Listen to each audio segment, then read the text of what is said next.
परब्रह्म परमात्मा के बारे में स्वयं परब्रह्म ही अवतरित होकर स्पष्टीकरण दे सकते हैं कि वास्तव में जो सर्वोपरि होते हैं या फिर जो परब्रह्म परमात्मा होते हैं वो होते क्या हैं। हम इंसान जिस मुक्ति की बात करते हैं या फिर जिस मोक्ष के लिए प्रयास करते आए हैं वो वास्तव में मोक्ष होता क्या है, ये भी सिर्फ और सिर्फ परब्रह्म परमात्मा ही बता सकते हैं। और हम इंसानों की वास्तविक मुक्ति के लिए परब्रह्म ने जो मार्ग बनाया है, जो व्यवस्था की है, उस व्यवस्था के अंडर में ही हमें वास्तविक मोक्ष घटित होता है या फिर हमें आत्म साक्षात्कार घटित होता है। हम माया पार या फिर माया अतीत हो जाते हैं। हम इस शरीर वाली जन्म और मृत्यु के बंधन से भी पार हो जाते हैं, क्योंकि वास्तविक जो परमात्मा होते हैं वो भी इन सभी आवरणों से पार होते हैं। जैसे वास्तविक परब्रह्म परमात्मा होते हैं वैसा हमारा होना ही हमारी मुक्ति होती है। और अगर हम उस वास्तविक परमात्मा के जैसे होने चाहते हैं या फिर उनके आवरण में आना चाहते हैं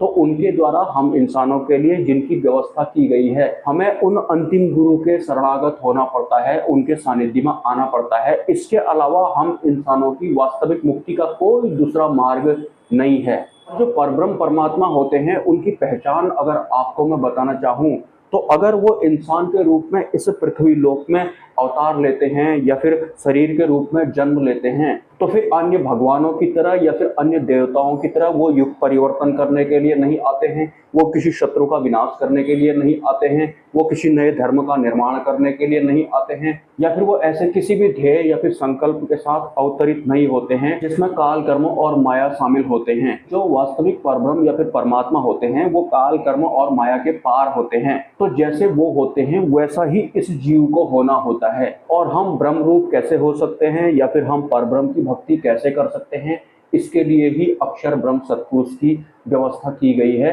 जो कि भगवान स्वामीनारायण द्वारा की गई है। लेकिन वास्तविक परब्रह्म परमात्मा के अलावा जो अन्य देव सत्ताएं होती हैं वो इस सृष्टि का निर्माण करने वाली होती हैं या फिर संहार करने वाली होती हैं। ऊपर से वो सतरज और तमोगुण के अधीन होती हैं। पंच तत्वों को आधार बनाकर ही वो स्थूल रूप में प्रकटीकरण करती हैं। मतलब जो माया पार वाले तत्व नहीं होते हैं, अगर वो अवतार लेते हैं तो फिर वो आपको परमात्मा वाली भक्ति नहीं सिखा पाएंगे या फिर वास्तविक मोक्ष आपको वो नहीं बता पाएंगे, क्योंकि जो चीज जिनके हाथ में नहीं है वो आपको नहीं बता पाएंगे।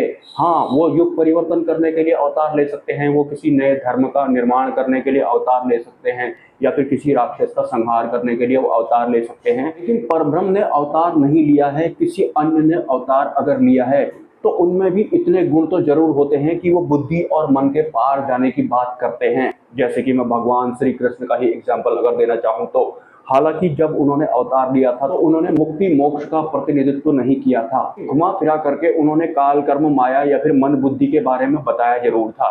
तो उनमें इतने गुण तो होंगे ही होंगे, लेकिन पूर्ण परमात्मा या फिर परब्रह्म वाले गुण नहीं होंगे। और अगर परमात्मा अवतार लेते हैं तो उनकी व्यवस्था में या फिर उनके आवरण में इंसान कैसे आ सकता है, वो यही सब बताते हैं जो कि भगवान स्वामीनारायण ने बताया था। उनके अलावा जितने भी अवतार हुए थे किसी ने भी मोक्ष के मार्ग के बारे में कुछ नहीं बताया था। थोड़ी बहुत जानकारियां बहुत सारे अवतारों ने अपनी यात्रा के दौरान बताई जरूर थी, लेकिन जो वास्तविक मोक्ष होता है वो तो परब्रह्म की भक्ति करने पर ही प्राप्त होता है। उनके अलावा किसी अन्य की भक्ति करने पर माया ही मिलती है। या फिर मैं ये कहूँ कि कुछ लोग तक आप उन देव सत्ताओं के लोक में निवास करते हैं और घुमा फिरा करके एक दिन दोबारा से आप यहाँ पर वापस आ जाते हैं, और इस बात की कोई भी गारंटी नहीं होती है कि अगर आप दोबारा से इस पृथ्वी लोक में जन्म ले रहे हैं तो आपका जन्म अच्छे आचरण वाले इंसानों के बीच में होगा या फिर बुरे आचरण वाले इंसानों के बीच में होगा। लेकिन अगर आप परब्रह्म परमात्मा की भक्ति करते हैं और आपके जो गुरु होते हैं वो अंतिम गुरु होते हैं, फिर इस शरीर के साथ रहते रहते ही आपको परब्रह्म परमात्मा की अनुभूति हो जाती है, आपको आत्म साक्षात्कार हो जाता है। और तो और कुछ ऐसी अनुभूतियां भी आपको हो जाती हैं जिनका कि मैं शब्दों में बखान नहीं कर सकता हूं। लेकिन सिर्फ और सिर्फ परब्रह्म की भक्ति करने पर ही एक साधक को ये सब प्राप्त होता है। हालांकि इसमें करने जैसा कुछ भी नहीं है। आपको परमात्मा द्वारा चुना जाएगा, आप ऑटोमेटिक परब्रह्म की भक्ति करने लगेंगे। परब्रह्म की भक्ति की शुरुआत परब्रह्म का नाम सुन लेने से ही नहीं होती है, एक समझ होती है। मतलब आपको परमात्मा समझ में आ जाएंगे, आपको पता लग जाएगा कि वास्तविक परमात्मा क्या होते हैं, अंतिम गुरु क्या होते हैं, एक मुक्ति मोक्ष क्या होता है, या फिर जो अन्य जो भी ये देव सत्ताएं वगैरह होती हैं ये सब क्या होते हैं।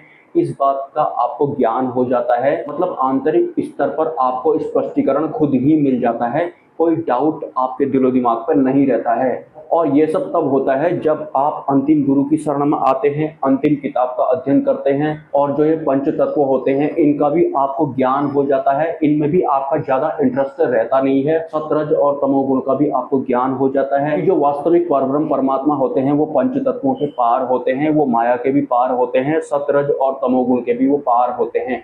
लेकिन वही परमात्मा अगर इंसान के बीच में अवतार लेते हैं तो दिखेंगे वो हम बिल्कुल इंसानों के जैसे, लेकिन फिर भी वो माया के पार होते हैं, भले ही वो माया के बीच में ही क्यों ना अवतार लिए हों। उनको पहचानने की जो दिव्यता होती है या फिर जो दृष्टि होती है वो भी आपके भीतर आपके अंतिम गुरु द्वारा डाली जाती है, या फिर अक्षर ब्रह्म सत्पुरुष द्वारा डाली जाती है, या फिर परब्रह्म के द्वारा खुद डाली जाती है।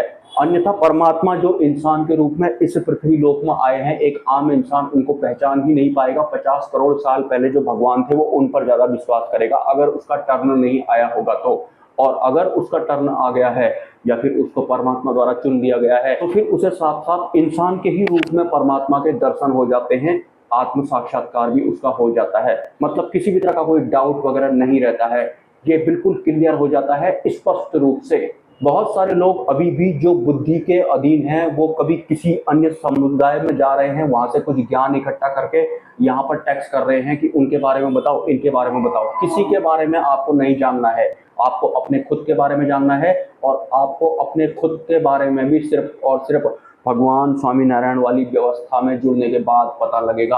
क्यों पता लगेगा? क्योंकि इन्होंने ही हम इंसानों की वास्तविक मुक्ति का मार्ग प्रशस्त किया है आम इंसानों के बीच में। इनके अलावा किसी भी अवतार ने या फिर भगवान ने या फिर देवता ने माया पार जाने के बारे में कोई ज्ञान नहीं दिया था, या फिर बुद्धिमन के पार जाने के बारे में कोई ज्ञान नहीं दिया था, या फिर कैसे हम ब्रह्मरूप हो सकते हैं या फिर परब्रह्म की भक्ति कर सकते हैं। इस तरह का ज्ञान किसी भी अवतार ने आज तक नहीं दिया था, ये आपको पता है पहले से ही। और जैसा कि मैंने बताया कि परब्रह्म परमात्मा को सृष्टि बनाने में या फिर पालन करने में या फिर संहार करने में या फिर किसी दैत्य का संहार करने में या फिर युग परिवर्तन करने के लिए अवतार लेने में कोई इंटरेस्ट नहीं होता है, क्योंकि वो इन सबसे पार होते हैं। और आम इंसान आकर्षित कहाँ होता है? अगर कोई देवता या फिर कोई अवतार किसी राक्षस का वध कर रहे हैं तो वो आकर्षित हो जाता है, उसे लगता है कि ये बहुत बड़े कोई भगवान हैं, इनसे मुझे मोक्ष मिल जाएगा। और अगर कोई युग परिवर्तन करने वाले अवतार आए होंगे, अगर वो उन्हें दिख जाते हैं भले ही स्वप्न में या फिर ध्यान में या फिर प्रत्यक्ष रूप से दिख जाते हैं, तो वो उन्हें भी बहुत कुछ मानने लगेगा।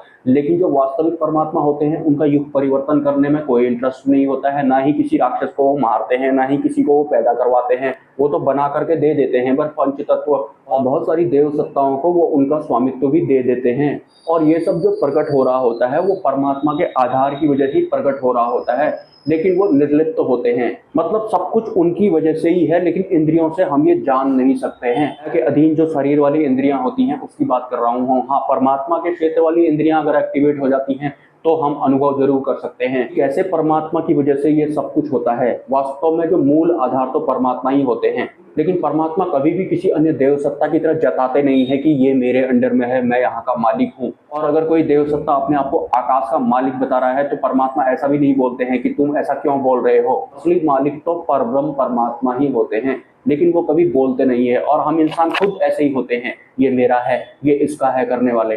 और ये जो आदत हमारे अंदर होती है ये भी काल कर्म और माया की वजह से होती है, और वास्तविक परमात्मा इन सबके ही पार होते हैं। तो अगर आपकी मुक्ति का टर्न आ गया होगा या फिर वास्तविक परमात्मा की भक्ति आपके भाग्य में लिखी जा चुकी होगी, तो फिर आपको अक्षरधाम के बारे में पता लगने लगेगा, या फिर अंतिम गुरु के बारे में पता लगने लगेगा, या फिर आपको भगवान स्वामीनारायण के बारे में पता लगने लगेगा।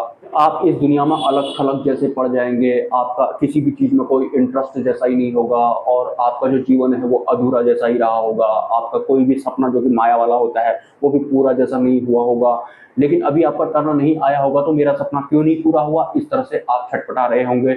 लेकिन अगर आपके जीवन में अंतिम गुरु आ गए होंगे तो आपने सपनों को भी गुड बाय टाटा बोल दिया होगा कि सपने कारण होते हैं हमारे दोबारा से इस शरीर के रूप में जन्म लेने का, और कारण शरीर को मिटाने की जो पात्रता होती है वो अक्षर ब्रह्म सत्पुरुष के पास होती है। मतलब जिस कारण से हमारा अगला जन्म होने वाला है उस कारण शरीर को ही वो खत्म कर देते हैं। उनके अलावा ये पात्रता इस पृथ्वी लोक में किसी के पास नहीं है। भले ही कोई युग परिवर्तन करने वाला देवता हो, भगवान हो, या फिर आप अगर उनको परमात्मा मानते हैं वही क्यों ना हो। और आपको पता है पंच तत्वों और सतरज तमोगुण के अंडर में जो भी होता है उसका एंड क्या होता है, वहां पर किस तरह का होता है। आम इंसान आप हैं, आपको पता है यहाँ क्या क्या होता है। आप इनके ही अंडर में जो देवता या फिर भगवान होते हैं उनकी ही भक्ति कर रहे हैं तो आप उन्हीं के लोक में जाने वाले हैं। आपको मैं क्लियर बता देता हूँ, मेरे को नाम लेने की जरूरत नहीं है, परब्रह्म की भक्ति करनी है। अगर आप भी वास्तविक सत्य का हिस्सा बनना चाहते हैं तो, या फिर आप खुद परब्रह्म जैसे होना चाहते हैं तो, क्योंकि परब्रह्म इन सबसे पार हैं, तो वार की भक्ति अगर आप चुनेंगे तो वार वार ही आप रहेंगे। हालांकि आपको कई तरह के प्रलोभन दिए जाएंगे जो कि आपको बहुत लुभाएंगे, आप उनके लपेटे और चपेटे में आ भी जाएंगे। अगर नहीं आते हैं, इतनी ही दृढ़ आसक्ति होगी आपके अंदर, तो फिर बहुत जल्दी आप गति कर जाएंगे, बहुत जल्दी आपको वास्तविक परमात्मा का साक्षात्कार भी हो जाता है। ये भी एक वास्तविक सत्य है, लेकिन पार जाने वाले आप होने चाहिए। वार वालों को ज्यादा तवज्जो आपको नहीं देनी है। अनादिकाल से आप तवज्जो दे रहे हैं और लपेटे और चपेटे में आ रहे हैं, ये तो आपको पता ही है। अब मुझसे बार बार ये मत पूछना कि वो वाले भगवान की भक्ति ना करूं, ये वाले भगवान की भक्ति ना करूं।